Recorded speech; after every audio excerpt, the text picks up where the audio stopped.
Yeah, payment and financial reward systems. Yeah. That's where we left off last time.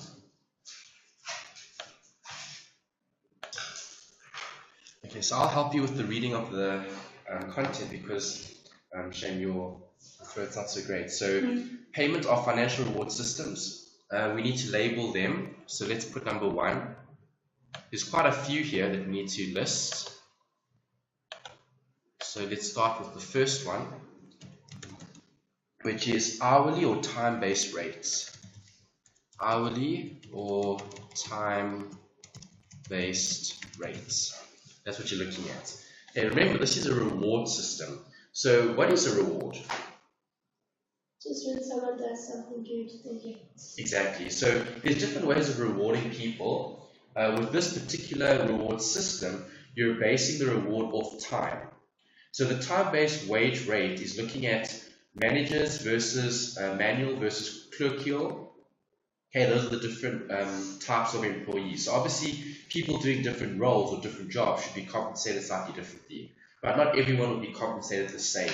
So time-based wage rate is going to be comparing other firms and other jobs to similar firms and similar jobs. Alright, so that's what the key is there. So the reward system here, hourly and or time-based rates, bracket, firms and their wages are compared. And the wage slash rates is dependent on the I'm going to say markets. Right, so in the market there's a rate depending on the type of company. So certain companies might pay a slightly higher rate, other companies might pay a slightly lower rate, and it might be an average rate. So that makes the employee kind of, let's say, weigh up the pros and the cons. Are we going to work for this company and get paid that rate, or should we move to this company and get paid a better rate? Alright, so that's a reward system. Alright, a payment or reward system where you're compensating someone based on their hours, right, in terms of time that's being provided. So they spoke about examples here. They said security workers, well, that would be like your, what do they call them now? The personnel, yeah, security personnel. They would have to be compensated based on an hourly or time-based rate because security is important. You obviously want to feel safe. You obviously want the safety and the protection at the business. Right, the next one is piece rate. Number 2, a piece as in a piece of something, a piece rate. Okay, so with the piece rate, they say here a fixed rate for the production of each unit. So do you agree, if I'm producing a product, the more product I produce, the more I should earn, basically, depending on the compensation or reward.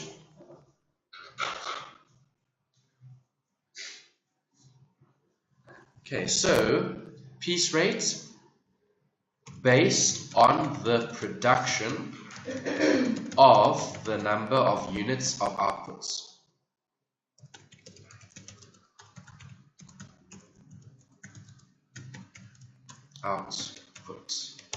Right, that's what you're looking at, piece rate. So here they spoke about a worker, and they said the piece rate can be adjusted to reflect the difficulty of the job and the standard time needed to complete it. So you might say, well, let's say to manufacture 1 bottle of water, it's going to take 2 hours.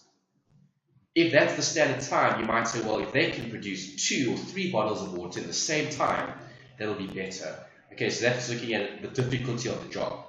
Right, so what are we trying to create? If we were making phones, lots of like manual labor perhaps, machines will probably be working with that, but that's what they're describing here. So the level of difficulty is going to be considered in terms of the rate, and it's looked at production. So a fixed rate for production of each unit and looking at the quantity, and it'll be adjusted based on the difficulty of the job. So based on the production of the number of units of output and difficulty of production. So the more difficult the task, the more compensation for the employee. Okay, that makes sense. The harder the work, the more compensation they should be Can I paid. just run to get the tissues? Yeah, no problem. Tissues.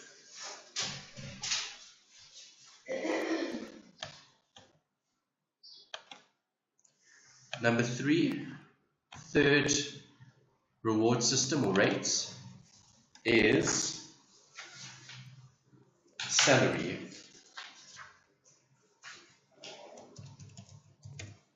That's a payment / reward system. So in the textbook here they say, in terms of a salary, the most common form of payment for a professional, supervisor or manager. The salary level is fixed each year and is not dependent on the number of hours worked or the number of units produced. The fixing of the salary level for each job is a very important process because it helps to determine the status of that post in a whole organization. Job valuation techniques may be used to assist in deciding the salary bands and differences between them. Right, so salary is looking at a more fixed type of income. So for someone that has a salary, it's a form of status / position whereby a certain package is offered to the employee. Right, so that's looking more at the status. So what is your role? What is your job? What is your function? Right, and you're compensated rather on that instead of just saying, well, how much time are you going to be spending on a project or a job? Okay, so that's what you're looking at there.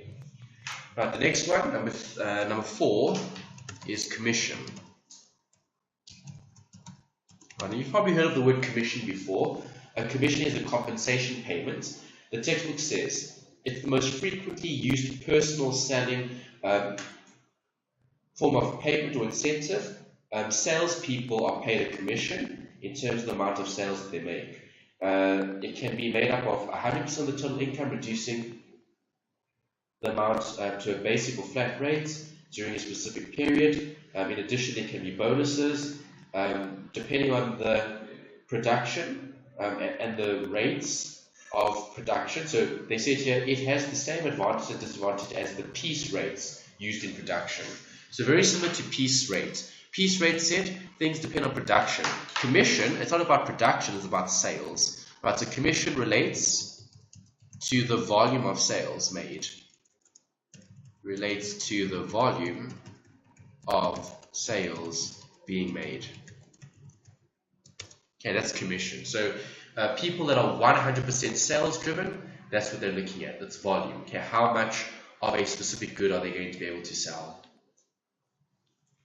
Right, let's look at the next bit. Number 5. How many are there? I'm not too sure. I'll count just now. 2, 4, 6, 7. Okay. Performance related pay and bonuses. Performance related pay and or bonuses. Bonuses. That's the focus here.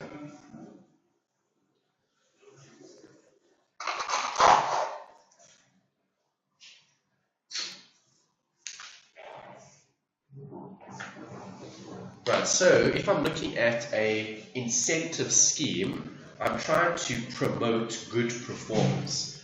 So here in the textbook, they talk about the performance related pay. So if something is related to performance, what does that deal with? Outcome. Exactly, sure. So your output, exactly, perfect. So if I'm looking at a bonus payment, when would a bonus payment apply? When you've met your outcome? No, when you've exceeded it. Okay, so that's the key. Right, so they said a bonus payment is additional.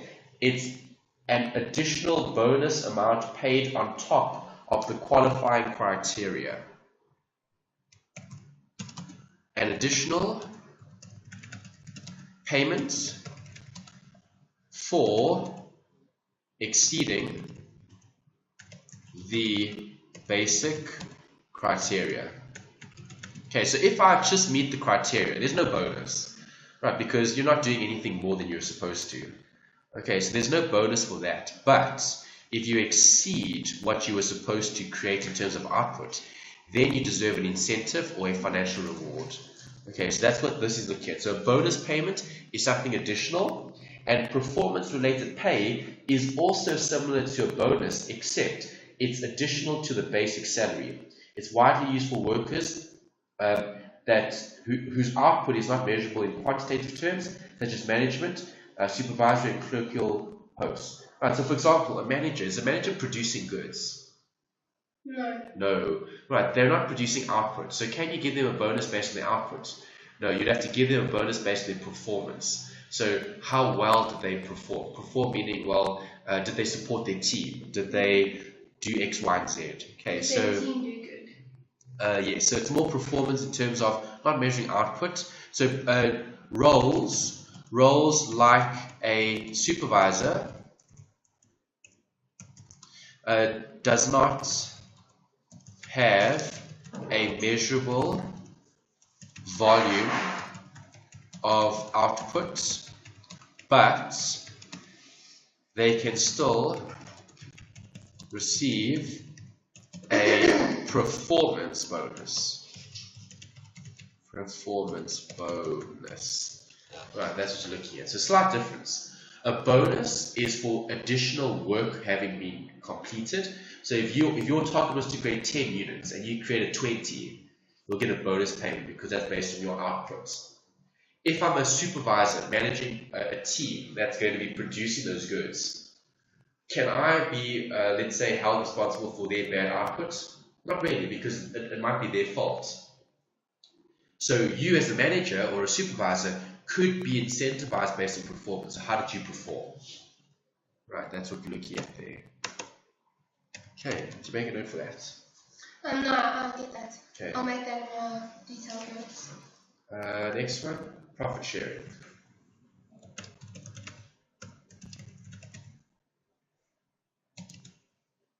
Yeah, that's self-explanatory, right? What is profit? How do we calculate it? So accounting.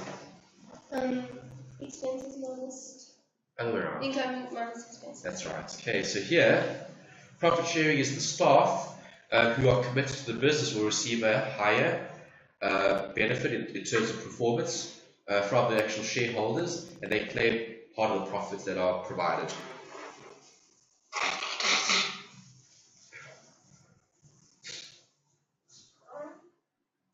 Okay, so profit sharing, NB, employees having committed to the business may receive a share of profits because they've been present for a longer period of time. Right, so if you have employees that have been working for the business for 10 years, right, they've actually made the business. So because they've been there for so long, they've shown commitment. That commitment should be rewarded by offering them some share of the profits. Right, So and we are that's, having shares in the company. it could be, definitely, or it could just be receiving a benefit of the profit that the company makes. Right, so you don't necessarily have to be a shareholder, but you've derived a benefit in terms of sharing the profits. Right, so let's say 1 year the business does really well, and you've been working in that business for 10 years. Right, the business might say, well, you've been loyal, you've been committed, you've shown, let's say, good faith in terms of having been here for so long. Let's compensate you by either giving you shares, okay, or giving you a share of the profits. Right, because now you're giving them an incentive, a profit sharing consideration. Right, the next one is fringe benefits. This is the last one. A fringe benefit. Okay, what is a fringe? It's like benefits that aren't it's not money, it's like they'll Yes. pay your house. It's perks, exactly. It's like, as you said, it's non-monetary rewards. Non-monetary rewards. Example, a company car. Right, it's something that you're allowed to use. It's not yours, but they allow you to use it. Or they talk about health. So there could be health benefits. They also talk about insurance benefits. Okay, what else do they talk about here? That's pretty much it. Health, insurance, pension. You could also maybe mention that. And discounts on products, possibly. Right, so if you work for a specific company, you might be able to receive certain benefits. Right, that covers that. New section, new heading, non-financial methods of reward / motivation. So we're changing the heading here, non-financial methods of motivation / reward. Okay, so we've looked at ways to compensate someone in terms of money. Right, let's give them a bonus, let's give them some profit sharing, let's give them this and that. Here we're looking at what? Non-monetary. So non-monetary is broken up into 3 areas: job rotation, job enlargement, and job enrichment. And then obviously they talk about others here as well. Job redesign, training. There's such a lot here. Can you see that? Okay, so there's a big list. I'm just going to carry on in our process. So I'll just write down one: job rotation. How would job rotation be a non-financial method of motivation or reward? Because sometimes people get all of the same work every day. Exactly. Right, so that could be a reward or incentive for someone to perhaps stay at the business and to be happy working for the business if there is job enrichment from the rotation. That's what they talked about. Job rotation should not be focused on job enrichment. Rotation may relieve the boredom of doing a task, of doing the same task, as it can give the workers multi-skills as well. Right, so job rotation removes boredom. That's what job rotation does. Second one, job enlargement. Job enlargement is looking at including job rotation and enrichment, but refers to increasing the loading of tasks on existing employees, perhaps as a result of shortage of staff or redundancies. It is unlikely to lead to long-term job satisfaction unless the principles of job enrichment are adopted. Job enlargement, attempting to increase the scope of a job by broadening and deepening the tasks undertaken. But I don't know how you feel about that one, in terms of that being a motivation for you. Would you? I think people that are more ambitious would, but people that are lazy wouldn't. So again, this non-financial method of motivating or rewarding someone would depend on that person's desires. Okay, so if someone wants to progress, they'd probably accept that additional responsibility. If someone's lazy, they probably don't want it. Do you agree? It's probably going to be demotivated. Exactly. Well done. Okay, so job enlargement for high-performing employees, giving them more responsibility / tasks. Responsibility / tasks can incentivize, or not incentivize, can motivate them in terms of growth. Right, so some people like being challenged. Some people, if you don't give them new tasks, they get bored and they leave. So job enlargement could be a way to motivate someone to stay, right? Because you're actually challenging them. Some people like challenges. It keeps them alive. It keeps them interested. But if there's no challenge, then it's boring, and then they probably look for other alternatives. Yeah. Okay, next one. 3 is job enrichment. Enrichment talks about making your life better. So job enrichment would be getting satisfaction from the work that you do. The textbook says the process involves a reduction of direct supervision as employees are more responsible for their work and are allowed a degree of decision-making authority. Herzberg's finding formed the basis of the job enrichment principle. The key 3 principles are as follows. They said before employees are increasing benefits to be gained by attempting to implement them. Complete units of work so that the contribution of the work can be identified. Direct feedback on performance. Okay, that's fine. We've seen that before. And challenging tasks offered as part of a range of activities. Okay, so job enrichment is just looking at trying to make the job more interesting or exciting, and that could involve, they said two things here. It could also look at the job enrichment, well, not enrichment, the job enlargement, because by larger job in terms of role function, that could also provide you with more enrichment, happiness with what you're actually doing. So job enrichment would be looking at satisfaction. Yeah, I would look at satisfaction, and they said here a degree of decision making. So job enrichment, personal satisfaction, as well as a higher degree of decision making.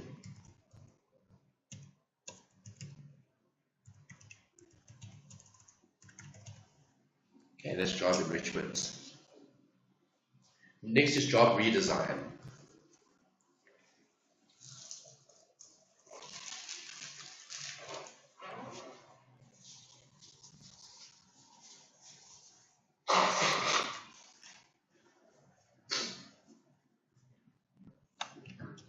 Okay, for job redesign.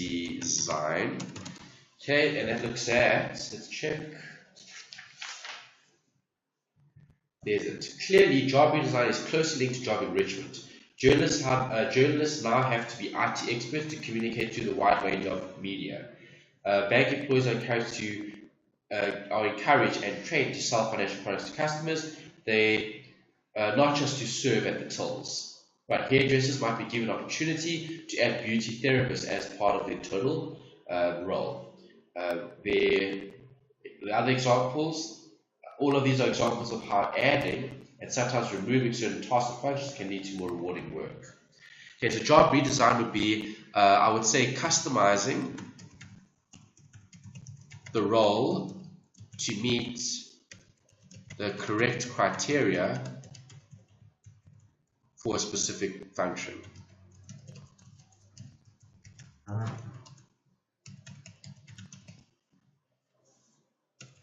Adding to or removing from the job, adding more or removing some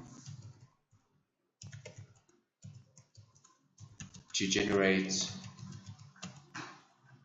a more effective system. Okay, so you're trying to make things better, job redesign. If you make things simple for people, are people going to like that? Of course they are. Well, okay, yeah. People are going to appreciate the simpler method rather than the more difficult one. Okay, next. 5.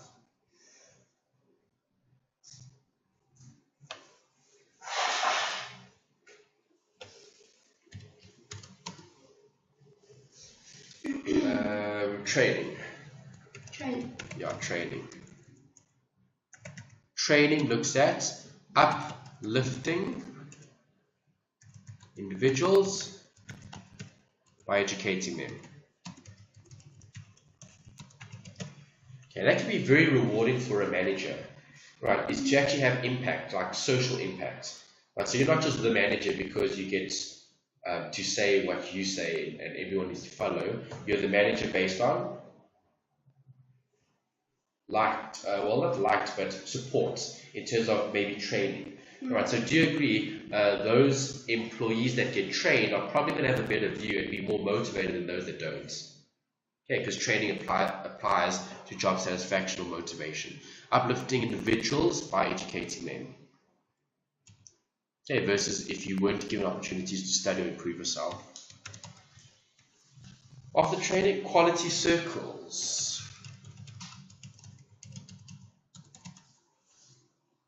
Quality circles originated in Japan, but they have been widely adopted in many countries. They are not concerned with quality, although improving quality of the product can be a major benefit. The meetings are not formally led by managers or supervisors, they are managed informally, and all workers are encouraged to contribute to discussions. As the worker has a more hands-on approach, the issues can be discussed and can be dealt with in a more effective manner. Right, so that's the key. Quality circles being able to network and to So like communication. delegate, I would say. Delegate tasks to lower employees.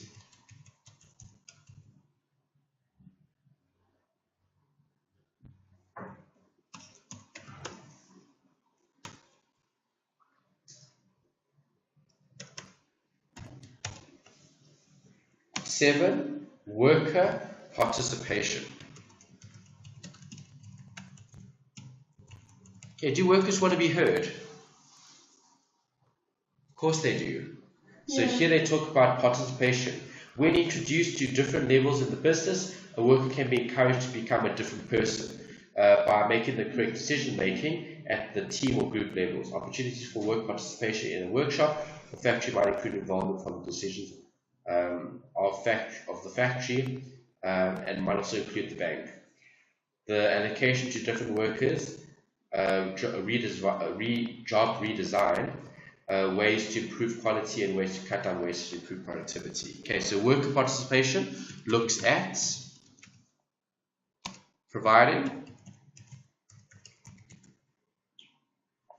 recognition, I think, Yeah. for going beyond. So for putting in extra effort, for overtime / exceeding expectations. I think that's probably a better way of looking at it.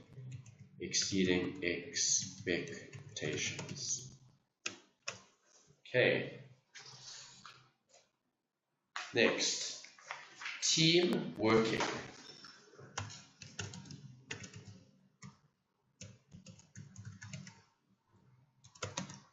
Okay, that's self-explanatory, right? Allowing people to work as teams, to encourage support and motivation. Right. So the only reason why you would want to work in a team is because you can actually learn from someone else.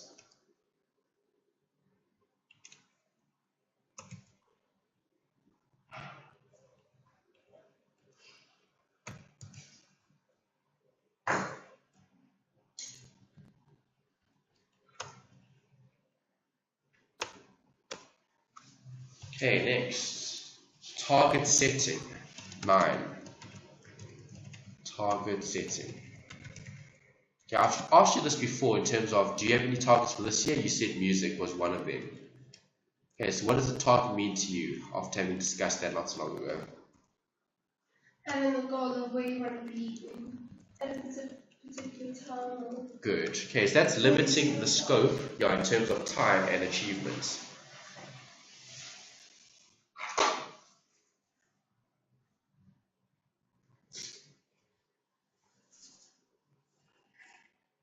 Okay, clearly relate to the technique of managing objectives. That's the key. Setting objectives, setting tasks, setting the how to do what. So target setting, they said here, technique of management, objectives, as well as making more work interesting and rewarding. Purpose of target setting is to enable direct feedback to workers on how their performance compares to their objectives. Right. So target setting also allows for benchmarking. Have you heard of a benchmark? It's like the benchmark test, isn't it? Yeah, so benchmark means like foundation level, like what can you achieve? So like your benchmark could be last year's results as a benchmark. Anything the same or better is brilliant. Okay, because that's the benchmark, that's the target. So target setting is based on all the prior years or months or days, and we're looking at what year? We're looking at rewarding people for exceeding or meeting the target. So that might be a recognition reward. Clap, clap, clap, clap, clap. Well done, you achieved it. Okay, or it could be something, because remember, it's monetary, but monetary is what we looked at previously. This is non-monetary. Okay, so setting a target would create a non-monetary motivation. How so? People like achieving goals. Yeah. Right, and that's what they're looking at there. So goal setting or target setting, even if the target is very realistic and very easy to achieve, it still feels like an achievement when you get there, even if you get nothing. Yeah. Alright, that's what we're looking at. Okay, delegation empowerment. 10. There's a lot here actually.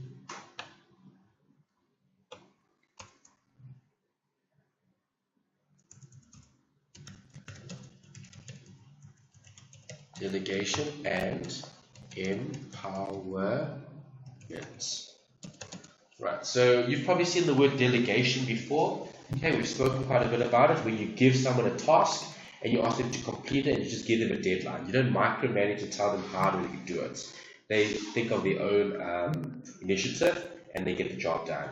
Management is not only management, empowerment is looking at trying to give people that previously didn't have an opportunity. And that basically, yes. Right, in terms of running the business. Okay, so delegation empowerment, I would say, let's think of the word now. I'm trying to think, what's that word called? Sure.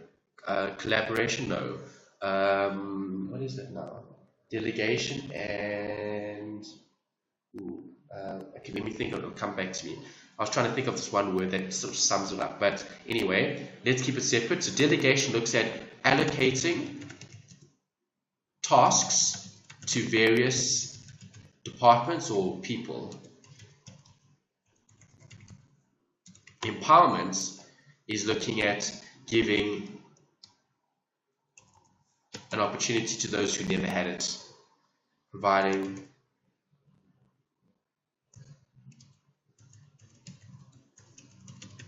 opportunities for those not having seen it previously. Okay, when I say seen it, I'm referring to the incentives, the purpose of the business. Okay, and then when they say evaluation of payment systems and non-financial motivational methods. Okay, so which do you think is better? Is there one better than the other? Is financial rewards better than non-monetary rewards? Is this a separate topic now? It's a separate consideration, yeah, for the both. So you've looked at non-monetary, you've looked at monetary. Do you agree? Okay, now we're comparing apples with apples, basically. Right, so financial rewards versus non-monetary rewards. It depends on the person. Exactly.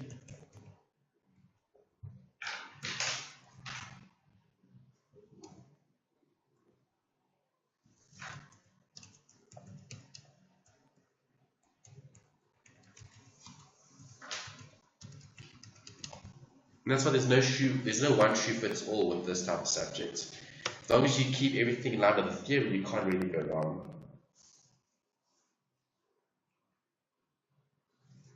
Right, so the textbook talks about the evaluation of these two systems. They say if it is accepted that the pay is the only motivating factor to work effectively, then to be satisfied with all the jobs, the workers need to be paying the biggest amount or the highest amount. Non-financial rewards are motivating. If something is non-financial, it's looking at something like an award.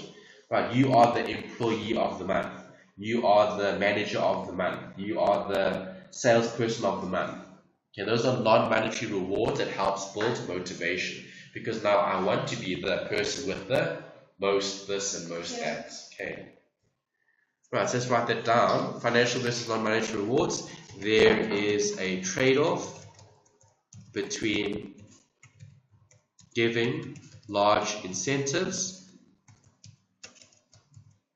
versus waiting to see what is possible. So there's a trade-off between giving large incentives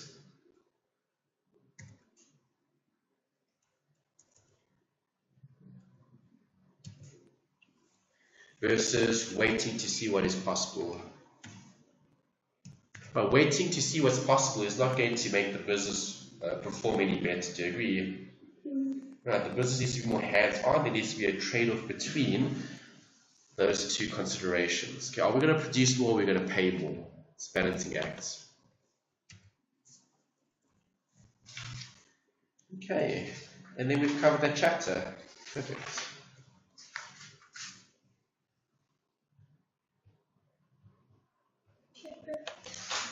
Right, so now you need another big sheet of paper, and we're covering a different topic now. So I'm going to make a new slide with a new heading, HR, Human Resources. No, we've already done this to something. Yes, exactly. Okay, we're doing well. Like I say, the extra time does help quite a lot. We're progressing a lot better than we did previously. Okay.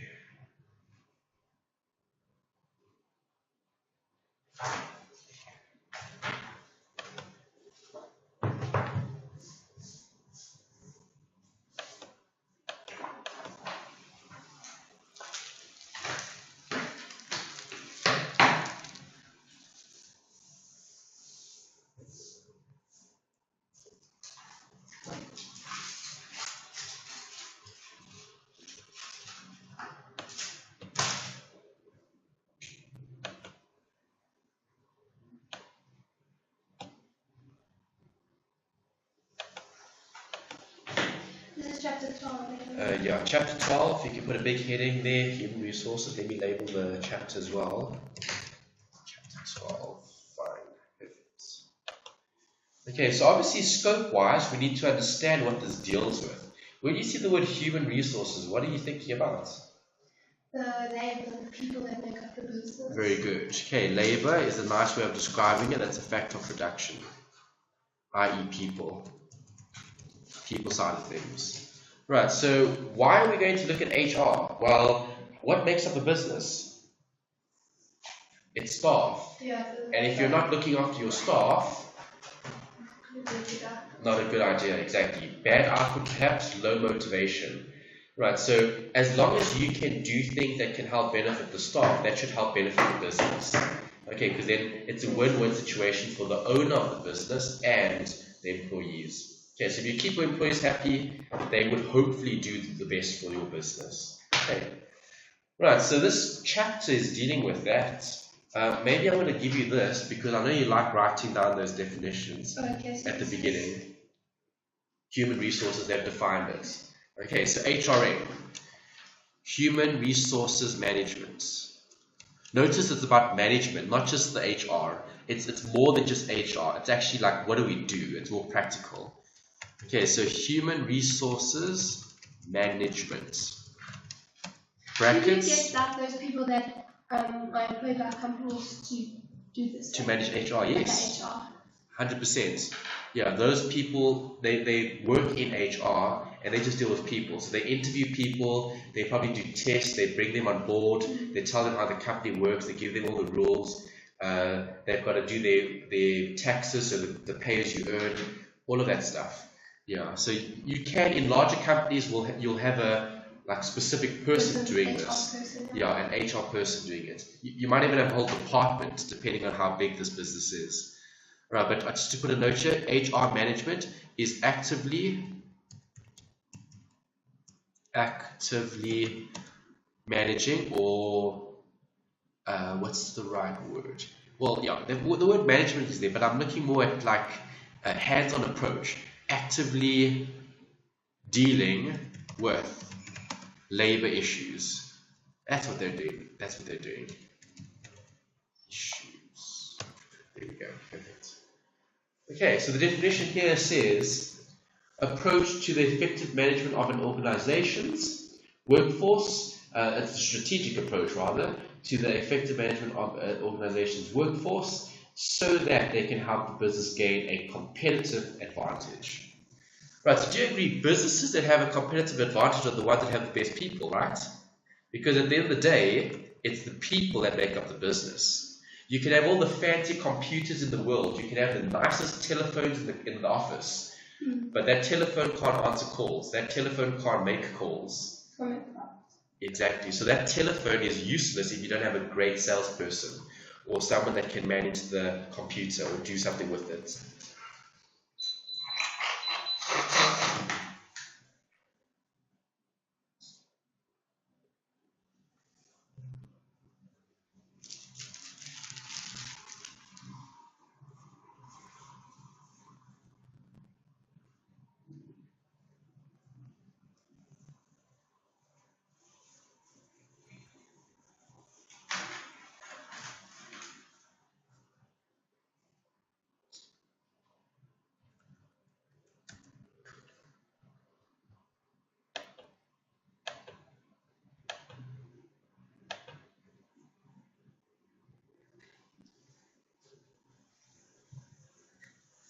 Okay, so in terms of the introduction, HRM aims to recruit capable, flexible, and committed people, managing and rewarding their performance and developing the skills that will benefit the organization.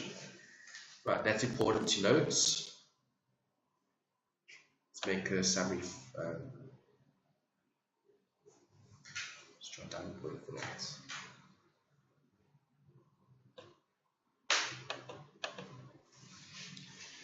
Okay, so the recruitment,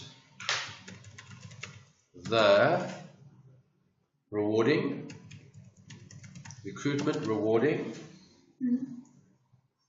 managing,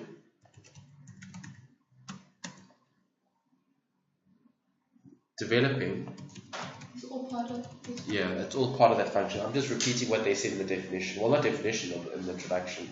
They said aims to recruit capable, flexible, and committed people, managing and rewarding their performance, and developing their key skills. Okay, so it deals with recruitment, deals with the reward, rewarding them, managing them, developing them, compensating them.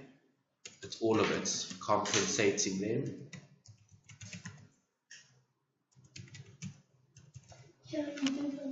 Yeah, recruitment, rewarding, managing, developing, compensating.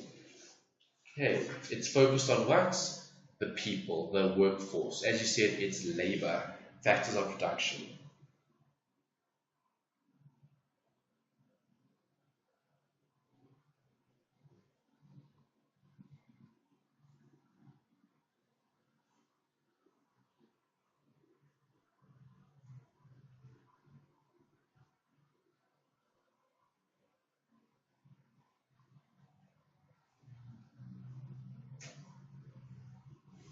Okay, we need to now look at the next heading. So, heading number A or B? A, purpose and role. Oh, that's the first bit they talk about in the textbook. So number A is looking at the purpose. So what is the purpose of this department or this function? Any idea? Just to control all the workers. And what does that involve? Manage them. Yeah, they say the same thing initially, but then they break it down further. So what does that involve? How would you manage them? How would you control them? Or how would you, like... by recruiting the right people, making sure they have the right specifications. Okay, that's good. See, now you're talking about the detail here at the bottom. Okay, so there's quite a bit here because they break it up into different considerations. So the first is obviously, well, what do they do? What is the role? What is the purpose? We said earlier, it's to control and manage the people aspects of the business. Right, so if we're running a business and we're having to control HR is going to be looking at everything that affects or that is related to the employee, everything. So from training all the way to disputes, compensation, rewards, all of that. It's all encompassing. Okay, so just to read what they wrote here.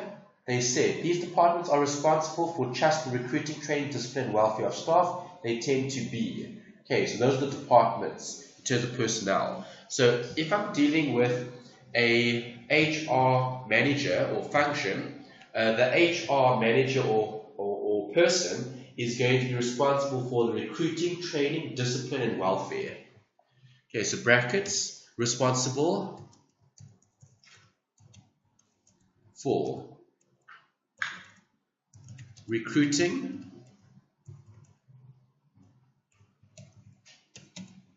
training,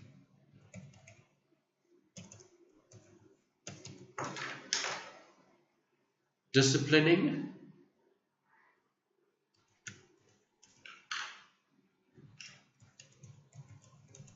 and well-being.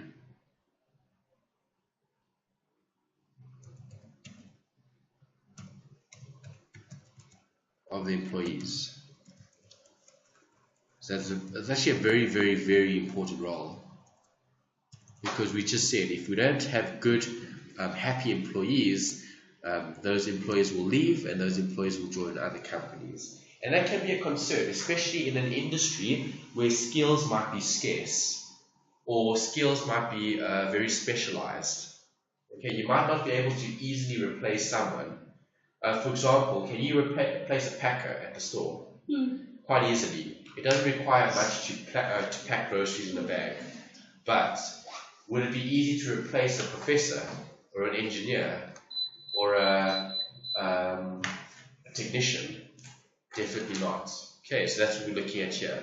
We're responsible for the recruiting, training, disciplining, and well-being of the employees. HR is required to manage all of that because they don't want negative effects taking place or occurring in the business.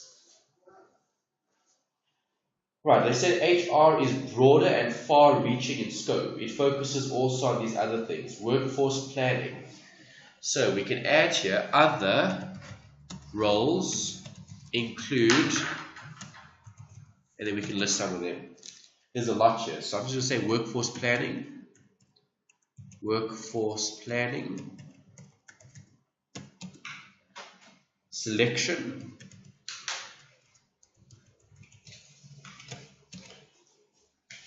Development. That's actually a repeat though. But development is the most important ones. Contracts. That's another one. That's very specific. HR will do the contracts. Ensuring HRM operates across the business. So throughout the business, blanketing the business, or what's the word I can use? Blanketing, not quite. Let's see if you have something that is, what is that? Ooh, let's see, they said here, operate across the business. Maybe we could use that. Throughout the business, maybe? Across the business, yeah. Okay, so contracts, and then you could say far-reaching across the entire business. So it doesn't stop at one role. It has many, okay? Because remember, HR is dealing with people. The next bit they said here is moral and welfare, and then incentives, as well as monitoring.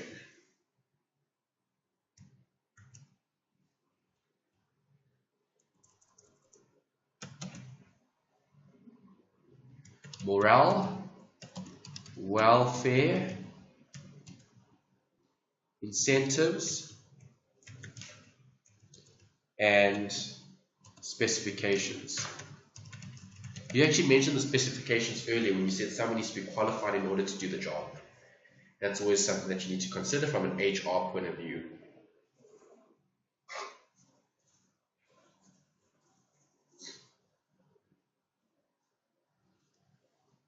Got that? Mm-hmm. Perfect.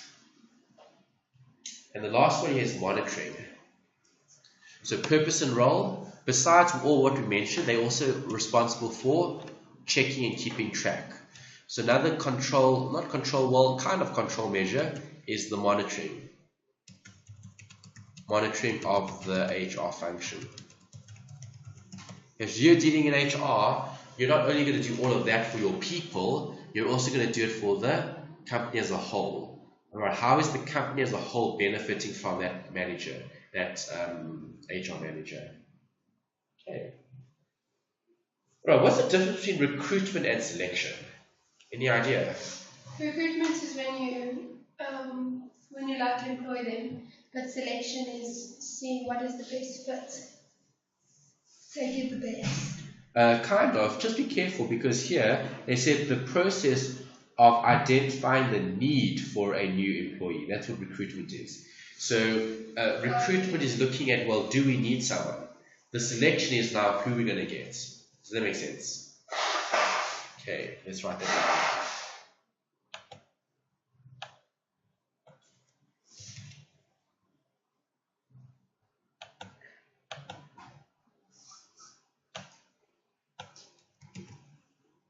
What did you say about monitoring? I haven't, monitoring. I'll go back.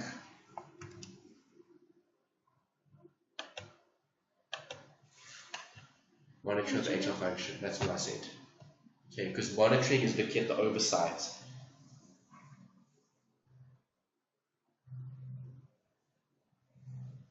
Okay.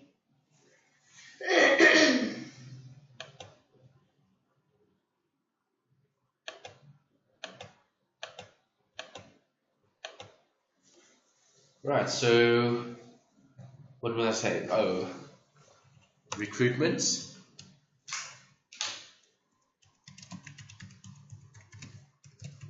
versus selection. Right, what's the difference? Well, recruitment is mainly internal.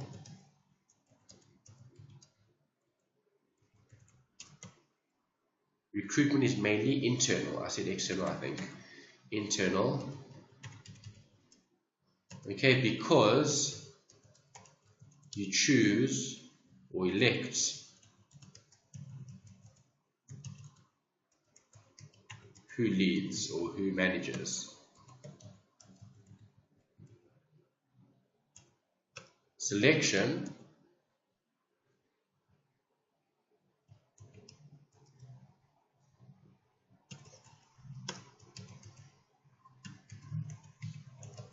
deals with the choosing of the employee.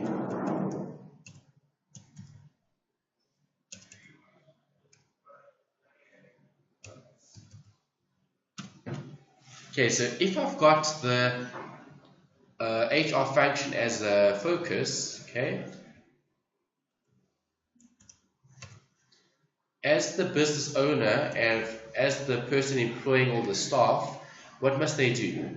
They need to manage and they need to recruit and select. Recruitment is looking at, well, do they meet the requirements? Okay, do you agree lots of people will meet the requirements? Possibly.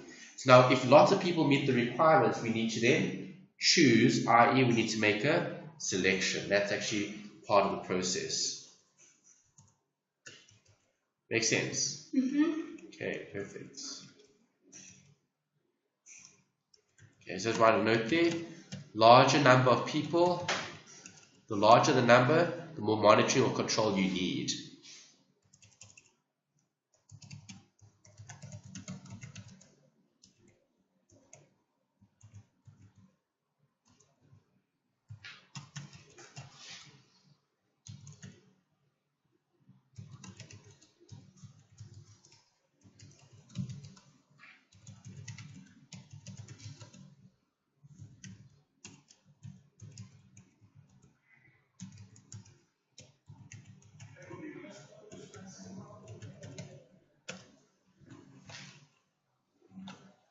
Okay, that's what I've written there,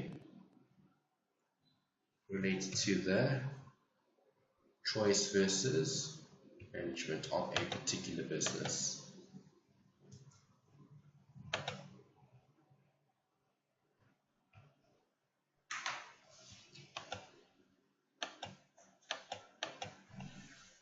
Okay, that covers that bit there.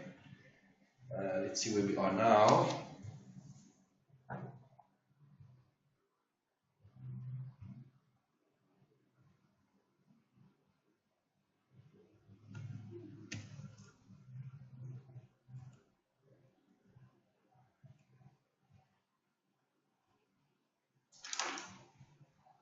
I need to fix the spelling here. When and deals. Default deals.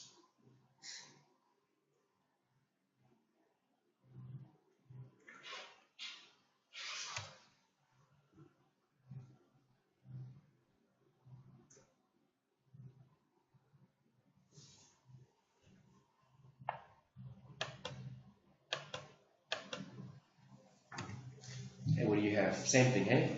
Yeah. Okay, so just remember recruitment is looking at the selection, not selection, the resources, internal.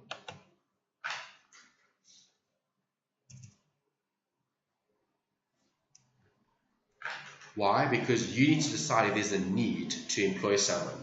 Once you know there is a need to employ someone, then what do? We need to select them.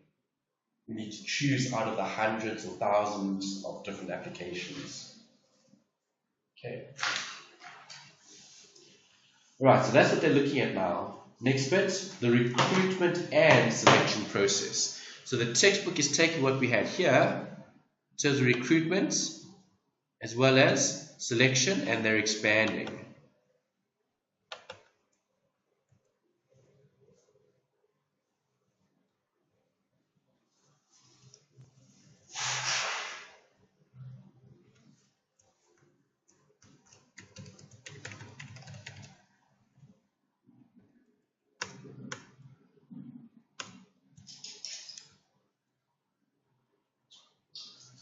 So is this the process now?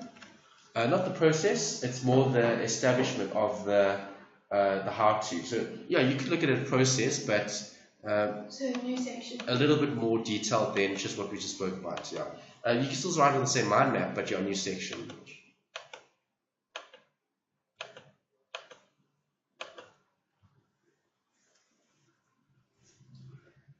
Okay, so the recruitment and selection involves the following.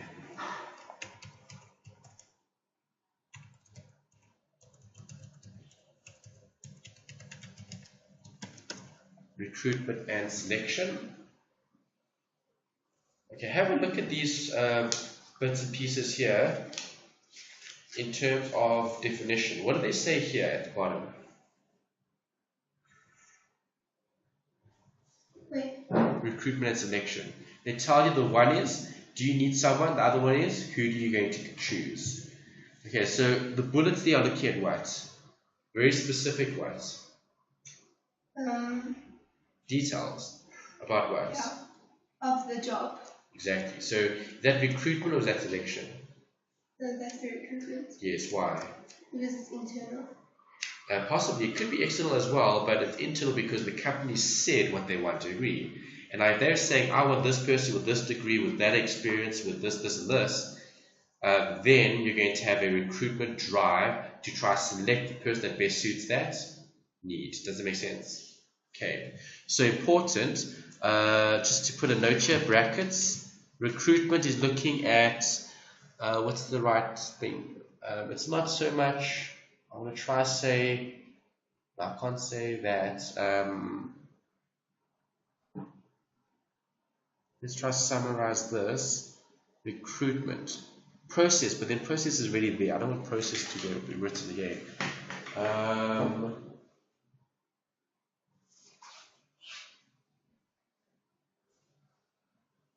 Criteria maybe? That could work. Yeah, recruitment criteria.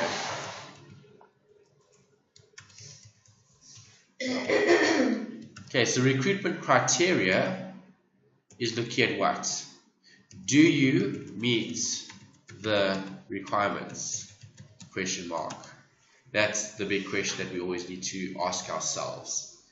Right, did we do or did we complete the required criteria? Okay, criteria is quite subjective because who decides who to employ, hey? It's subjective. The owner might just like someone because of something. Maybe they liked where they studied, maybe they liked their attitude, maybe they liked the humor. It could be different things, but what is criteria looking at in terms of recruitment? What do you need to meet the requirements, okay, in terms of being able to do certain things, tasks. Okay, do you meet the requirements? That's the first step. If you do, you'll get recruited. If you don't, you won't get recruited. But remember, you still have to be screened, and that's the selection. Okay, so look at those bullets there. What do they want to know? They want to know about the actual job. Which is? Choose a job. Let's think of one. No, hairdresser. Fine. Hairdresser. Details of the task that will be performed? Cutting, blowing, washing. Exactly. Okay, that's tasks that have to be performed. In terms of responsibilities involved, so what would a hairdresser be responsible for? Maybe cleaning up their station. Yes. Working conditions? Hierarchy? They'll probably have a boss. Yeah, manager. Manager, yeah. working conditions, and place to piece, not place, piece the hierarchy or hierarchical structure. You see that? And then the last one? How the job will be assessed and performance measured. Exactly. And what is this referring to? Recruitment or selection? Hey? Recruitment. You're saying recruitment, why? Because it's telling you about the job. Exactly. It's giving you a bit more criteria. So, do you meet the requirements? Recruitment would outline the specifics. Selection is you just need to be chosen. Okay, because remember, selection means that you meet the requirements, but they might still choose someone else over you. Do you agree? So even though you meet the requirements, doesn't mean you're going to get the job. Okay, it's more than that. It's, well, let's meet the requirements, and then if we've met the requirements now, in terms of selection, what sets you apart from someone else? Does that make sense? Okay, that's why it's competition in a way. Okay, so outline the specific values / skills / specific values / skills / knowledge or info in order to come to a selection. So they outline specific values? Values, skills, knowledge.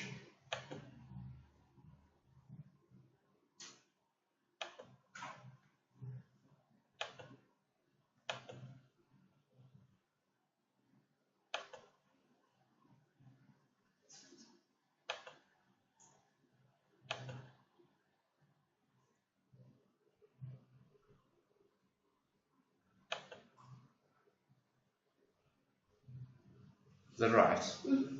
Okay, I just need to write this in because I'm trying to get the clip art. No, the shape. That's what I wanted, the shape.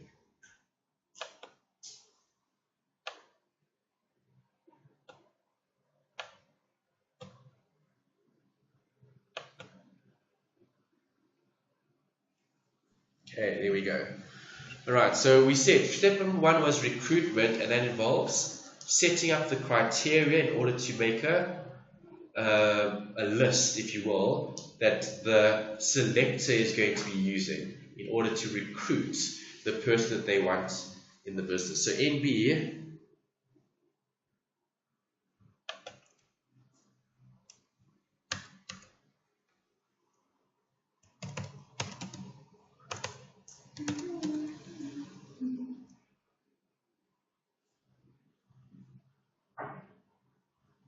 I'm going to say creating a list of potential customers.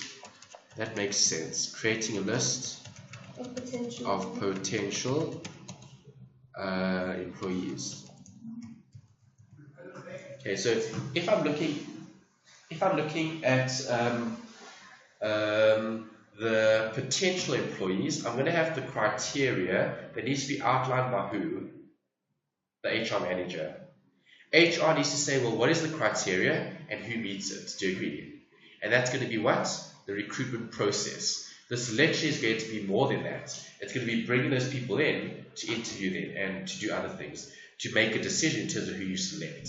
Okay, so we might have someone who meets the criteria but just doesn't fit in the business. We might have someone that's perfect but they don't meet the criteria. You need to have both recruitment and selection. Okay, so if I know what I'm looking for, then you're trying to find the right person. But then you'll find the selection easily. Yeah, that makes sense. Okay. Alright, so that's important. Let's carry on. We've looked at the first bit. Number 1 looked at the establishment of an exact nature of the job vacancy. Yeah, that was recruitment, see? And then number 2, where's 2? There at the bottom. Drawing up a person's specification. Right, so I should have labeled these points in terms of steps. We can go back and just put a note here. Recruitment and selection was the high-level thinking regarding labor. If we're looking deeper, we'd be looking at this, okay, which is what we just spoke about. Establishing the nature of the job. Okay, creating the list, creating the opportunity.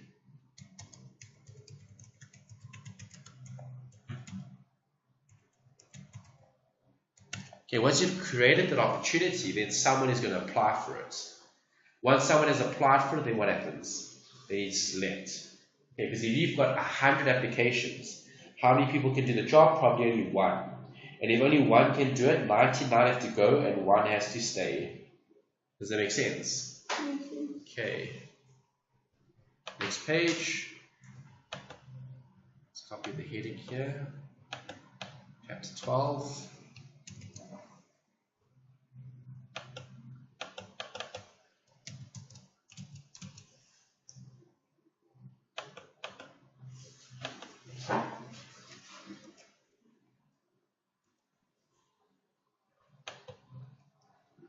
This was preparing a job advertisement.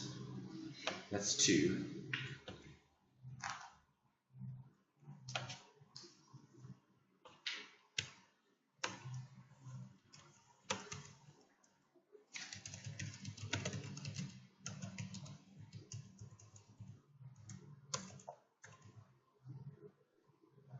No, 2 was drawing up a person's specifications. Oh, okay, wrong one, sorry. 3 was the preparing a job advertisement.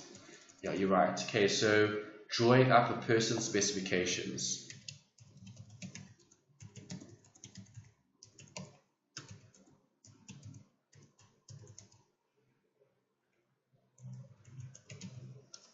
And then we can put 3, which was what I just said. Preparing the job advertisement.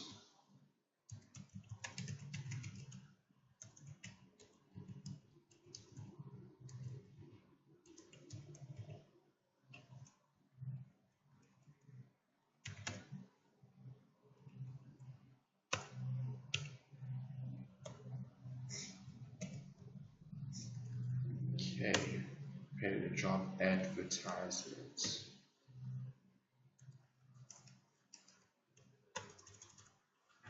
Right, so if you're preparing the job advertisement, well, let's look at the first one that's shorter. If I'm looking at the specification, what is that going to focus on? Write all the details. Exactly, of what though? The job or the person? The person. Yes. Okay, so the person will have to have certain characteristics or qualifications.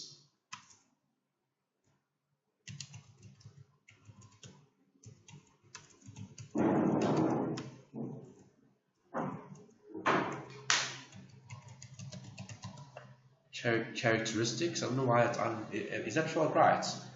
Character, it looks right to me. Yeah. I don't know why they're underlining it. Characteristics. Maybe it's the A, but Character. Isn't that spelled right? Where's the word characteristics here in your book? Did they give it? Doesn't look like it. Oh, I think I'm missing a C. Yeah. Yes, that's it. I have to write it out. Yeah, it looked funny, but yeah, that's right. Great.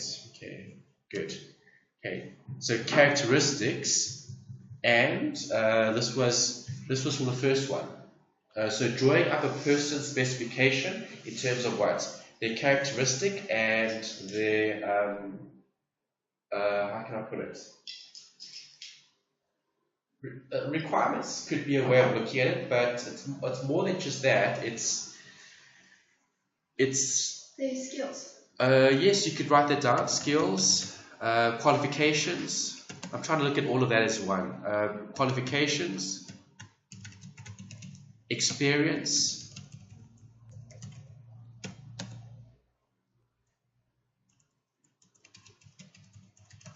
right, there's quite a bit that you could look at there. Right, if I'm looking at 3, preparing the job advertisement, the job advertisement is going to be looking at recruiting someone that meets the criteria. Recruiting someone that meets the criteria. Okay, which is slightly different. That's why that's step 3 instead of step 2.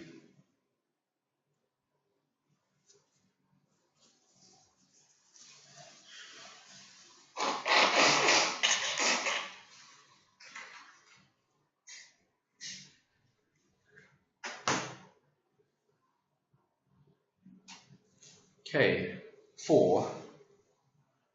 No, 3. We spoke Preparing about a 3. job. Yeah, recruiting someone that meets the criteria. No, preparing a job advert is number 3. Yes. So the job Okay. advertisement, is going to list the criteria. So listing the criteria. Maybe I should add the word list there as well. Okay, so that would be the listing of an opportunity. Okay, so if I've got an HR function, I need step number 1, which is obviously to establish the nature of the job in terms of its vacancy. So what is the actual description? Who do I actually need? And then number 2 is, well, what are they going to do in terms of their specifications? What skills do they require? And then 3 is looking at, well, okay, now I know all of that. Now we need to place an advert and we need to get people coming. And then we're going to do the selection. Okay, so that's how it overlaps. Okay, so let's carry on here for drawing up a short list. Okay, so shortlisting candidates meeting the specifications.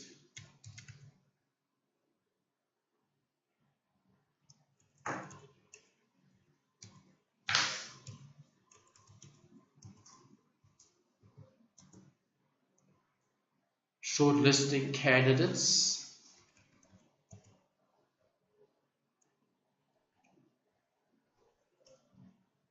meeting specific requirements. Right, what are you going to do then? Well, hopefully you're going to select one, and that's the last step, 5. Selection between the applicants. So shortlisting, these people meet the requirements in terms of necessary skills and other.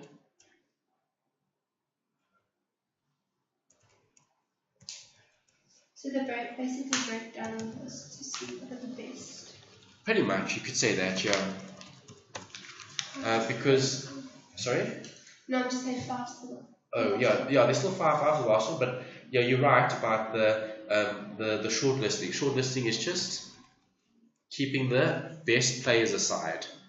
Okay, the A players, so the B and the C players. Right, if none of the A players agree, then we'll look at someone B. If none of the B players agree, then we would maybe only have a choice to look at the C.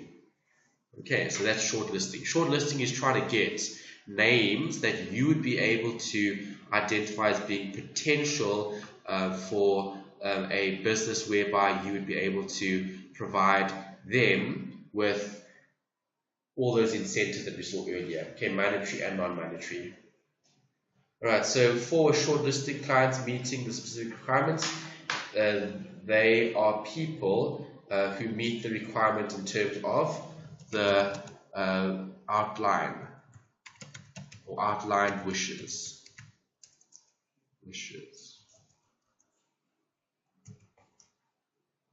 Yeah, okay. Let's fix the spelling here. Wishes. Okay, so if I've got a short list, I meet the requirements. There are people meeting everything. I just need to outline who they are before I select them. Okay, so number 5 is that last point, which is what you said earlier, selection.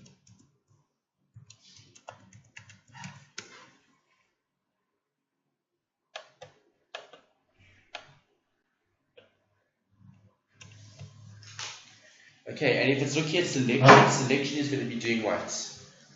Looking at interviews. Bringing them on board, exactly. So the only way you're going to be able to recruit them is by interviewing them.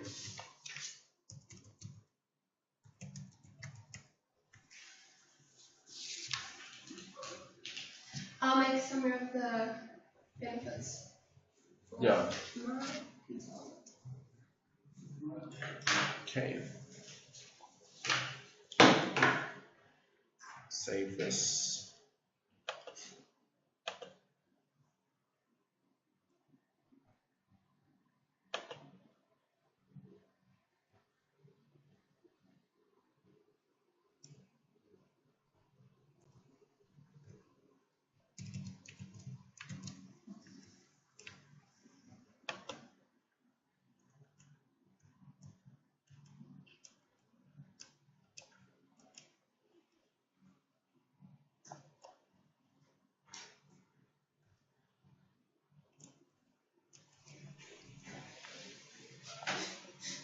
write another definition?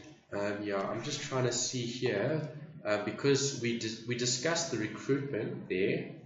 That was the HR, that was recruitment and selection, that's fine. And then they broke that up into those points. And then this was another page. Okay, so this needs to be adjusted.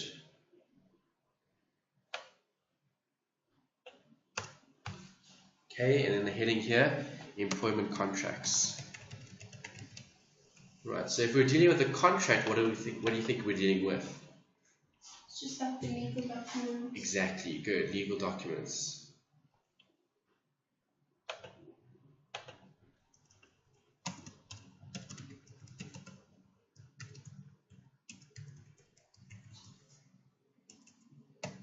Okay, what documents can you get? Let's have a look at some of the examples there.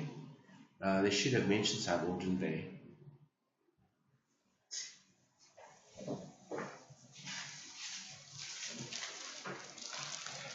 Someone just said it was a legal document that sets out the terms and conditions. Yeah. But but there's no detail about the terms and conditions besides, well, here's a bit there. The contract imposes responsibilities. Okay, so there is some detail there. We can write that down in terms of contracts. Okay, so contracts are legal documents containing the employees or the prospective employees' information.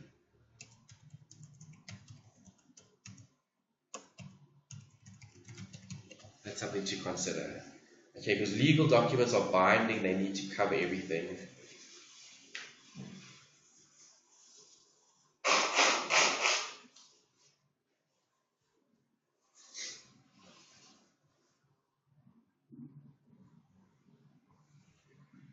Okay, so here they spoke about that. We've got contracts, we know it's legal documents, we know responsibilities are outlined, so that's fine. I'm just going to say details here. Details for the job. That's basically what it is. Okay, then the second bit after contracts is labor turnover. Right, so if something is turning over, what does that mean? it's like the constant amounts. People coming and going. People coming and going. Asterisks. It's looking at, in terms of here, they talk about, they gave you a formula here, hey? So you might even need to learn this one. Yeah, I'm going to put the formula here. Yes, write it down.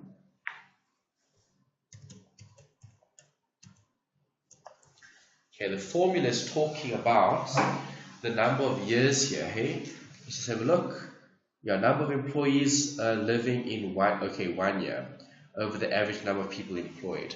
Right, so if I'm looking at a labor contract, I'm going to cover all the legal documentation in the contract that's going to specify what they're required to do, and then the labor turnover relates to the contract in terms of how often people come and go.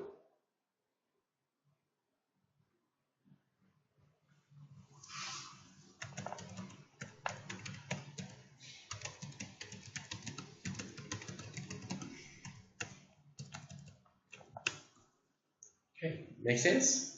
Mm-hmm. Yeah, it's not too bad. Next heading, after labor turnover. Training and developing employees. Good. Okay, it will be like education related, training and development. I'm going to write that down. Or learning and development, training and development.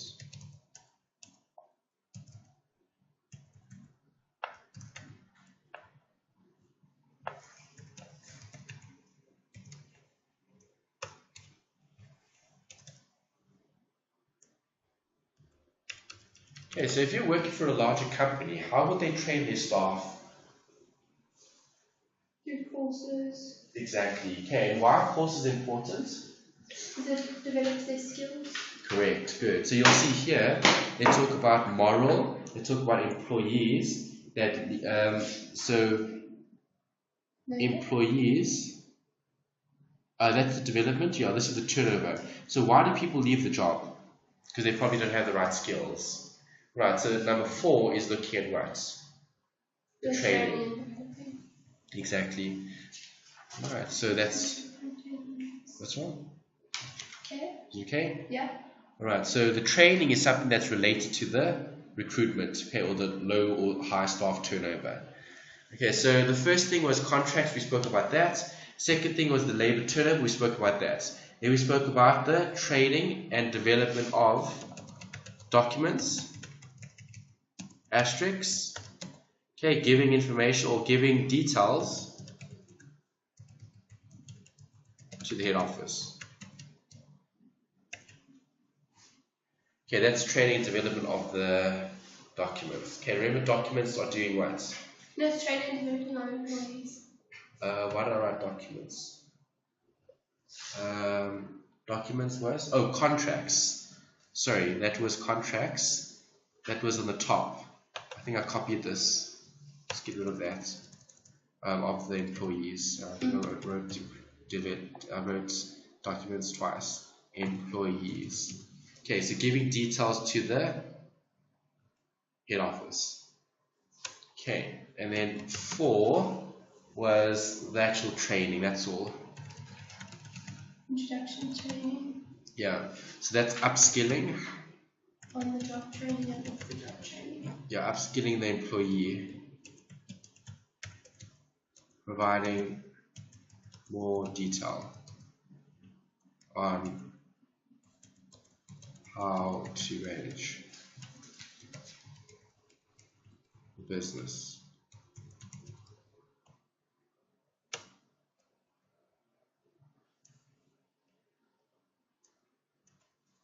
Yeah, so it's definitely looking at upskilling. Upskilling is trying to give people more skills so that they can do more. The more skills an individual has, the more effective they become. Well, you might even be able to have one person doing 2 people's work. And that's even better from a company point of view. Alright, so training is important because that empowers someone. Alright, so I'm just writing upskilling, giving education, providing more detail, that type of thing. Okay. Most important is skills. Skills, knowledge, info. That should be good enough. If you want to write more, you can. I don't think it's necessary because training is training. Training is quite easy to identify. Okay. Development and appraisals of employees. That you would put under labor turnover. Okay, because why do people leave their jobs? Why can people leave their jobs? Maybe they were paid enough for working conditions. Possibly, yeah. Or they had something like this. Different and residual is paid, not paid by who, but recognized by who? The owner. The owner, okay, the employee. Right, so do you agree sometimes they just want the recognition of the employee? Sometimes. And if they don't get it, then they probably leave the business. Does that make sense? Yeah. Okay, so if I'm looking at the training, it's all the information regarding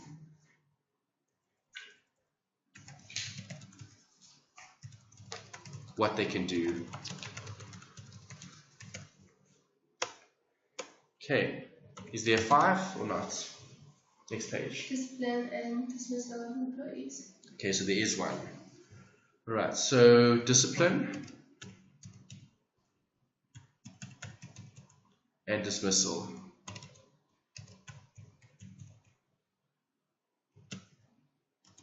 Okay, very important that as much as you hire these individuals, there could also be a consideration where you have to fire them. Alright, so discipline and dismissal looks at that. Okay, so you've taken on someone, you've signed a contract, okay? You've developed them, you've trained them, they meet your requirements, but in terms of discipline and dismissal, maybe they do something bad, okay, at the business. Maybe in terms of dismissal, maybe you catch the worker stealing from the business. That would be like dismissal. Okay, you'd obviously fire that individual. Discipline though, what happens if a staff member is rude, Would you fire them? No. What would you do? Discipline them, exactly. You see the difference? Okay, so I'm going to write a note here. Severity of the offense. Right, so if someone steals from the business, they're gone. Okay? If somebody is slightly rude or disrespectful, they'll be disciplined. Yeah. Okay.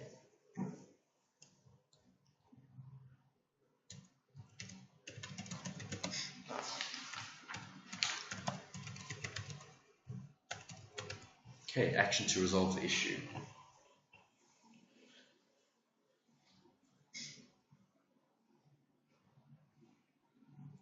Right, next bit, redundancies. Yeah. Okay, if something's redundant, that means the job is no longer required. Exactly, retrenchment, that type of thing. Okay, good. Very theoretical, this subject. Not subject, this chapter, this topic. It's quite like basic. Okay, so redundancies.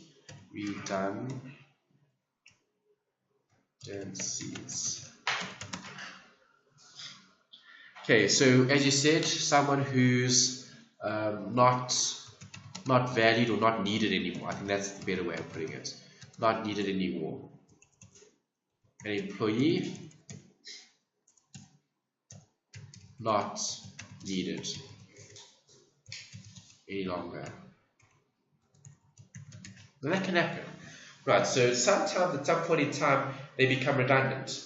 If maybe new technology comes out and now everything is done with robots, machines, no one needs the employee, unfortunately they need to go. Yeah. Okay, then exactly, and then you'll have machines running the business. Okay, so then what's next? So work-life balance, but that's pretty self-explanatory. Have you done that already? No, but I'm going to put this, because this I know, then this I'm going to put back here. Okay, well you fit it in. I'll just fit it in somewhere. Okay, try squeezing. You've got nice notes there, so I'm just going to write the heading now. This is work-life balance, but you missed one as well, moral and welfare.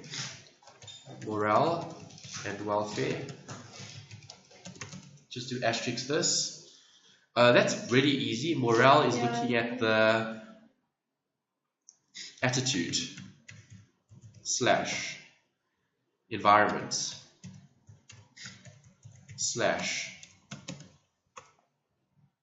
feelings towards the business. Okay, then work-life balance.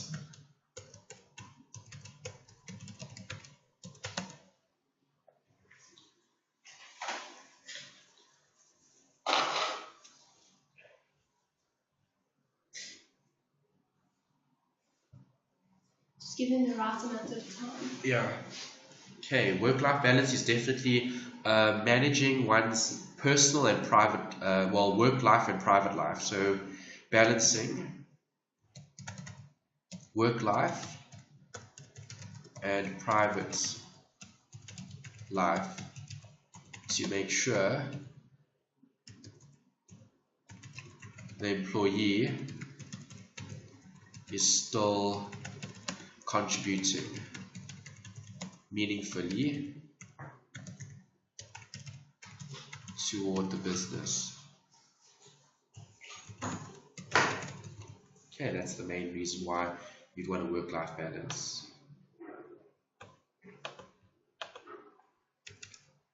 Okay, then you said work-life balance. After that was the equity policy. Yes, so that's diversity and equity. They actually go together in a way. So I'm going to put it as one point: diversity and equity.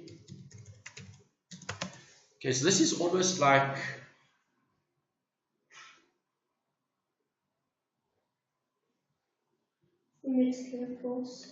yes, but it's not only about that as well. It's also about diverse cultures as well. So it's like everything. It's just like basically trying to have a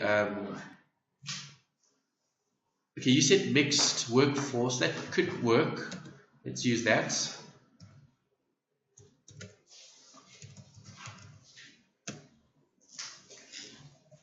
Mixed workforce slash different people, different backgrounds, different that's okay. Beliefs, cultures, all of that, yes.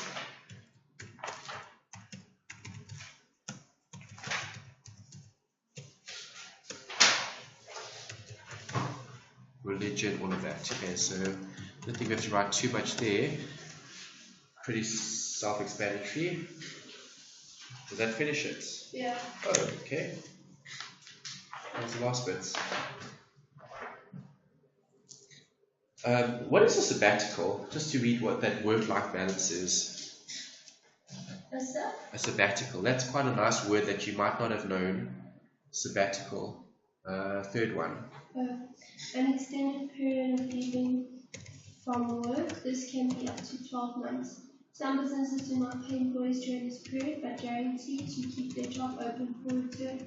But some businesses pay employees a proportion of their time salary. Yeah, so it's like taking it, like it's almost like leaving the work for a long period, but not being fired, yeah, or losing the job, exactly. Okay, so longer form of leave where the job is still available when coming back. It's like maternity leave. Yes, kind of, but yeah, maternity leave is more because of pregnancy. Sabbatical is not because of that. It's because the employee just wants time off. Okay, where the job is still available when coming back. Okay, is that alright? Mm-hmm.